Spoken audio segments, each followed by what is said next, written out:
Hey folks, welcome back to another edition of Driving with Dan. As I'm sitting here trying to get my phone straightened out. Welcome to the start of the big shift. A lot of things happening in the news. A lot of things happening religiously based. If you're paying attention to the right channels. I don't know how many of you out there have seen. I'm sure many of you have seen Trump starting to distance himself from Israel, from Netanyahu, from the Jews in general. Expect that to continue. Expect that to get worse. It's time for them to be exposed. I've said this before. If they own everything and control everything and behind everything, then how is it all of a sudden they're now being exposed by the same system that they own? It just doesn't make sense, does it? Not if you're thinking straight, it don't. On top of that, you had Paula White, and I don't know how many of you know of Paula White, but she's a prosperity gospel preacher, if you want to call that preacher, who was appointed by Trump to be the White House faith advisor, whatever that new position is. But Trump, in many times, has been associated with people or organizations, and then they come out to be something bad about him, and then he's like, "Well, I didn't know," and he plays the dumb card instead of the Trump card. It's the dumb card, and he seems to do that quite a bit. I don't know how many of you actually buy that, because I know I don't. Trump did not get where he's at by being dumb. He's a very smart man. He's being led by a being even smarter than any of us.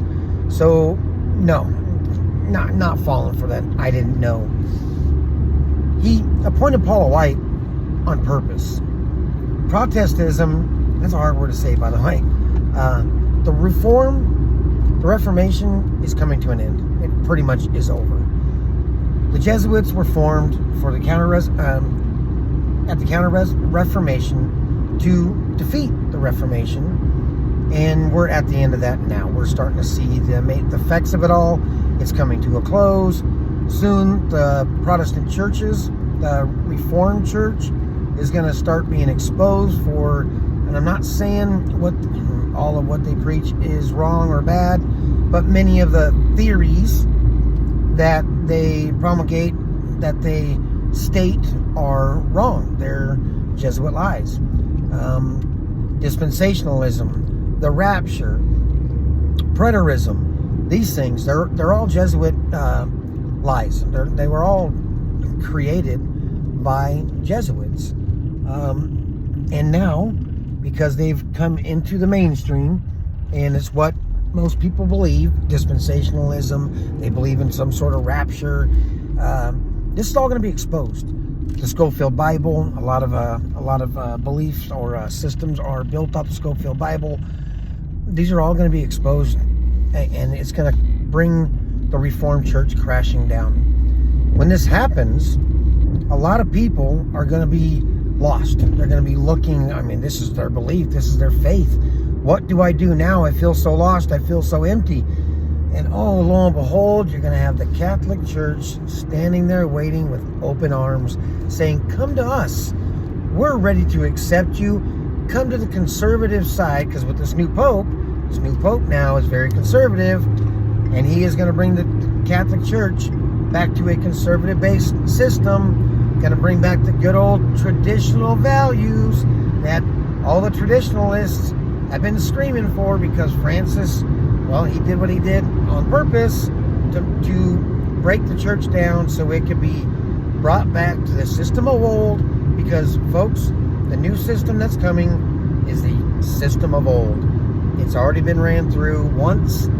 It's going to come back again. It's going to be worshipped. And at the end, Jesus is going to come back, and with one whisper of his voice, wipe it all out. And that right there will show the glory of God and show that all things happen for the good. But you're going to start seeing these things come to play.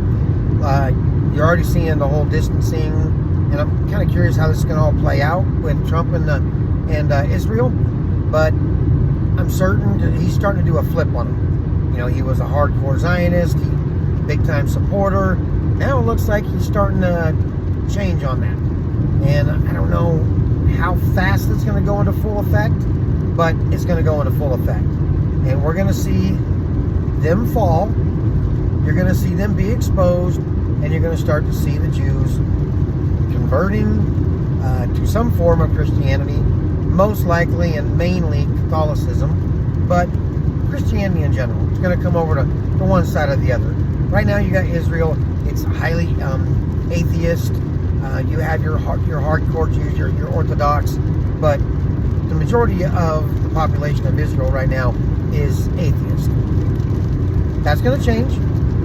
They're going to, when this happens, it's going to get rid of the main supporter of Sabbath worship, because this all comes down to the Sabbath.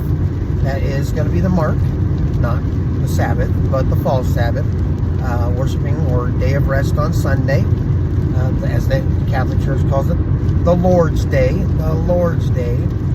But as we've discussed in previous videos, the Sabbath is the seventh day, not the first day of the week. It's the seventh day. But you're going to start to see all sorts of conversions. You're going to see, like I said, the Protestant church start to fall apart, start to be exposed in many different ways. I mean, with Paula White, she's just a chip in the game. She's there to make things look bad. These big mega churches that are out there that are, I mean, they're rock concerts. The Protestant Reformed Church now, it's an actual joke. I mean, it literally is a joke. You have some more traditional, I don't like to use the word traditional, well, I can't even think of the right word to use because they're all wrong, but you have some Bible-based churches, very few, but the systems that they teach, you know, the fact that they teach dispensationalism or preterism or the rapture in some sort, it's the teachings that they cover that's going to be their downfall. Because when all this is exposed, it's just going to open up for a falling away. And I know so many people are talking about the golden age, and there's going to be this massive revival, and you know everything's going to start getting better, and we're beating the deep state. Folks, if you read the Bible doesn't talk about a revival. I'm not sure what Bible you're reading, but the one that I've read many times, the ones I should say, different versions, translations, sorry. They don't talk about a revival. They talk about a great falling away. They talk about apostasy. So I don't know where this big revival is coming from. And if you start to see revival when the Bible talks about a falling away and an apostasy of the church, well, if you see something having a revival, you might want to question that system that is in revival. There's a lot of people converting over to Catholicism. I want to say it is the second right now fastest growing religion, and it's real close with what is it, New Age, or I'm trying to think of what their term is, but it doesn't matter. All of it's going to come over to Catholicism. If people don't come over to Catholicism, those are going to be the ones who are truly standing and walking the narrow path. But the majority of people are going to turn to Catholicism because they're going to see it's conservative, family-based, which it's really not. It doesn't really care about the family. It's just using it to get people to follow the beast. And if you read Revelation and the description of the beast, no other entity in history describes or can be described as the beast like the Catholic Church can. I mean, right now they're talking about selling, or not selling, but giving new indulgences in 2025. They're talking about indulgences. I mean, these things are not things from the 15th, 16th, 17th century, folks. They're still happening today. I mean, the church is saying, you know, giving out indulgences in 2025. That's crazy. Indulgences are not a biblical thing. They're not of God. They're not in the Bible. So there's no purgatory that you can buy your way out of. So this is just extremely crazy to think about. And the fact that things like indulgences are still happening today, when most people think that's something from medieval times or something from the Dark Ages. No, still alive and well.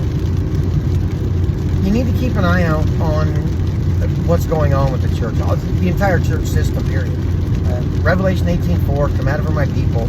It's talking about the church system, not just the Catholic Church, all of them. God is not limited to a building or a temple or a certain location. That's pagan theology. The pagans thought and believed, and you can look at any pagan religion throughout time and history.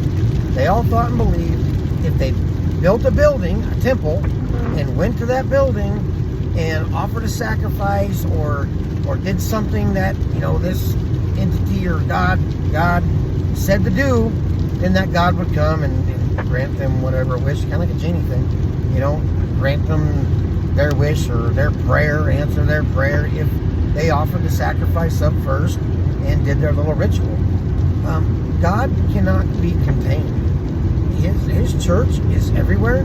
His church is his people, those that believe in him and his son. And it's not constricted to a building. The temple, it was destroyed.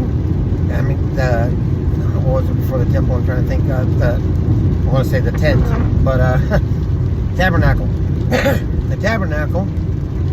These were all they foreshadowed Jesus. So once the temple was destroyed in 70 AD, the second temple, there was no longer a use for that system. For the Levitical system, it was destroyed with Jesus. The belief in him and what he did for us destroyed all of that Old Testament Levitical system. I'm not saying the Old Testament is gone. It's not. But the system it brought was all a foreshadowing for Jesus. Jesus came, he died, he resurrected. We have a new covenant, a new way. So you don't have to go to a church. You don't have to stand in front of a preacher and tell him your sins. You don't have to do any of these things.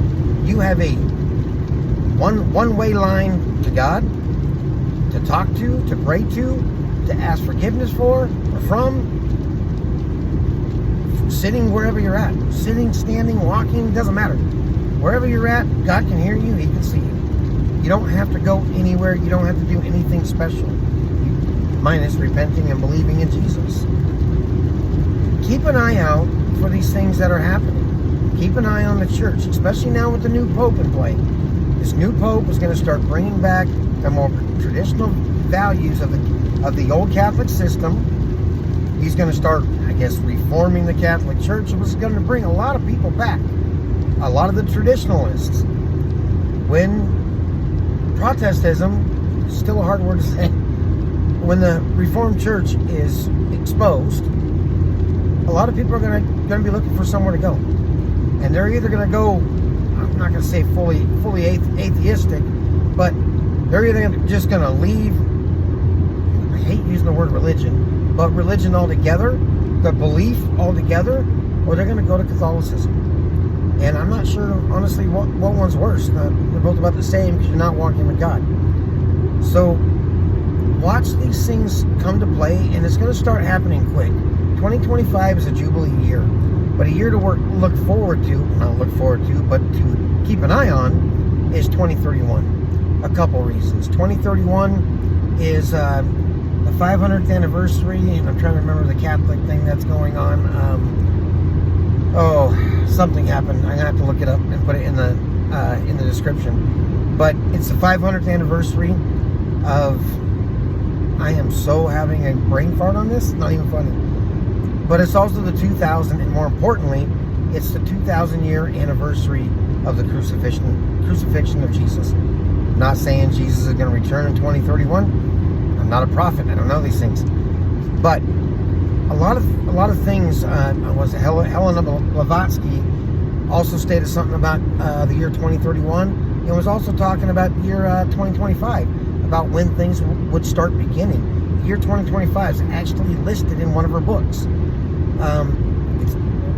This time right now is a very crucial time where a lot of changes are going to start happening. A lot of things are going to start coming into play of this new system. So you really need to have your discernment on high. Stop worrying about the Jews and what's happening over in the Middle East. That's all just to take your eye off the real beast. Keep your eyes focused on the Catholic Church, the new papacy, what he's doing, what he's implementing, and keep an eye on about the 3rd, 7th page of the newspaper, the smaller articles of what's going on in the world of religion. Watch for these big names coming out, actors, influencers, things like that, finding a new belief and converting over to Catholicism. I've already brought this up before. Keep your eye on J.D. Vance, who is a very hardcore militant Catholic, and keep your eye on Trump as always. Not sure if he's going to come over to Catholicism, but he's definitely going to lead the way for a lot of people to go that way. You hear it in a lot of things he says. But some, folks, a lot of strange things have been going on. In 2020, all we heard about was the election was stolen, blah, blah, blah. For 4 years, Trump was, persecuted. And in his first presidency, he couldn't get anything passed because he was being impeached. I mean, the Dems just rode him hard. And, the whole election was stolen, blah, blah, blah. And then in 2020, we know that was fake, but they're all selection processes anyway. All this media buildup and everything, it was crazy. I mean, you all were there, you know it. And then 2024, hey, Trump wins, silence. Everybody was kind of expecting something, but straight silence now, right? I mean, he's not being run over by the Dems. They're not trying to ram impeachment down him on every issue. Even the media. Even the media's not beating him down like they were right and left. They're actually in support of him. I mean, it was like flip of a switch. Everybody went from beat down Trump to, oh yeah, well, he won. He's there now. Not much we can do. Oh, and they're already talking about a Trump 2028. I mean, when you look at it, he was impeached. So that does open up for him to run again, if you look at the legal side of things. But Steve Bannon was just having this conversation on some talk show the other day. So these are things to keep an eye on, folks. There's so much going on. I don't really want to be doing 2, 3, 4 hour videos, but there's so much out there. I can do a 20-hour video easily if I try to bring in these different news articles and clips and all the crazy that is going on in the world. But a lot of it is just it's the bread and circuses of the world. Trying to keep your attention elsewhere while the real stuff of the Catholic Church and what they're doing with the Jews and the Protestant or the Reformed Church. That's where you need to be keeping your eye. Keeping your eye on these things while keeping your eye in God's Word. You got to be studying hard. You got to be learning, because to be a true believer, to walk that narrow path, we need to remember what their focus is, what their main point is trying to do, and that's to implement the mark of the beast. The mark of the beast will be Sunday worship, the false Sabbath. And for those of us who will not fall for it, who will not worship on Sunday, who will not take a day of rest on Sunday, because we know the true Sabbath is the 7th day, well, that's going to be some tough times, folks. You're not going to be able to do, what's the Bible say? Not going to be able to buy or sell. You're not going to be a part of the community. In fact, you'll be persecuted and killed. And there'll be many, when they say they will take the mark on the head or on the hand, what they mean by that is on the hand, they mean by your actions. Some folks will take the mark willingly by the hand, meaning they don't really believe it so much, but they're doing it because they don't really want to be persecuted. They're going along with it because it's better than the other option. And then on the head or on the forehead, those are the ones that truly believe it. They're going to be, your hardcore militant Catholics who are going to be, yes, this is what we truly believe in. I know a few of those. I've had some conversations with them. So it's not going to be a stamp. It's not going to be a number. It's going to be by actions or by thoughts. Okay, so keep this in mind. They want Sunday worship, Sunday day of rest, which they're already heading for, already trying to implement small little things here and there, and this is a big thing to keep an eye on. So I'm trying to jam a lot of information into a short period of time. I'm sorry, but keep your eye on the ball. Don't be distracted by the crap that means nothing. I said, watch the news, but don't chase it. Don't let it get you down. Jesus is on your side. He's with you. And remember, when he returns, oh my gosh, what a glorious day for us. If we are the elect. I'd like to be a confident person, but it's going to be such a wonderful, beautiful day. Death ends, misery ends, destruction ends, evil ends. It's all done. And then it's forever, eternity, walking with Jesus, walking with God. And what else could we ask for? Nothing. Because I know I couldn't ask for anything better or anything more glorious. But to spend eternity with God, that's what we live for, right? That's at least what I live for. I pray that's what you live for too. So folks, keep your eyes on the church system, especially the Catholic Church. Watch the smaller things right now. They will be coming more to the forefront. Pay attention to things talking about Sunday laws, Sunday rest, and watch the Jews and how they are being exposed more and more, and when they're being led more to a they're being destroyed to bring their conversion. So keep your eye on these things. Stay in God's word. Pray for discernment. Walk that narrow path. And help others see the truth of what's really going on. I love y'all. I hope you know this. Pass the word on. Let other people know. Don't be afraid to speak up and speak out for God. He's on your side. He's got your back. And if he's got your back, nobody else matters. Love y'all. Have a great day. We'll talk to you soon.